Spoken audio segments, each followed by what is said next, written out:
ప్రధానమంత్రి నరేంద్ర మోడీ గారి ఆధ్వర్యంలో నిన్న జరిగిన క్యాబినెట్ సమావేశంలో కీలకమైన నిర్ణయం, అనేక నిర్ణయాలతో పాటు రాబోయే జనగణనతో పాటు కులగణన చేయాలనే నిర్ణయానికి ఈరోజు ఇందూరు జిల్లా శాఖ తరఫు నుండి జిల్లా అధ్యక్షుడు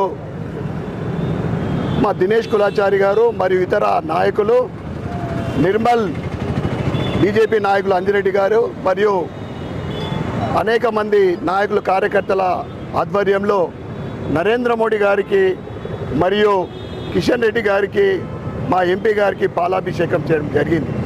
ఎందుకంటే గతంలో 1931లో ఈ కులగణన చేయడం జరిగింది. స్వతంత్రం వచ్చిన తర్వాత ఇప్పటి వరకు ఏ ప్రభుత్వం కూడా కులగణన చేయలేదు. ఇప్పుడు ఈ కులగణన ప్రకటించిన తర్వాత కాంగ్రెస్ వాళ్ళు గొప్పగా చెప్పుకుంటా ఉన్నారు, మేము అడిగినందుకే కులగణన, జాతీయ కులగణన చేయడానికి కేంద్రం సిద్ధమైందని. మీరు 65 సంవత్సరాలు పరిపాలించారు, అప్పుడు ఎటుపోయింది, బుద్ధి ఎటుపోయింది. ఈరోజు దేశాలు పుట్టినోళ్ళు ఎవరు, బయటకు వెళ్ళి రోహింగ్యాలు ఎవరు, పాకిస్తాన్కి వెళ్ళి వచ్చినోడు, బంగ్లాదేశ్కి వెళ్ళి వచ్చినోడు, అవన్నీ కూడా తేల్చడానికే ఈ కులగణన ప్రక్రియ.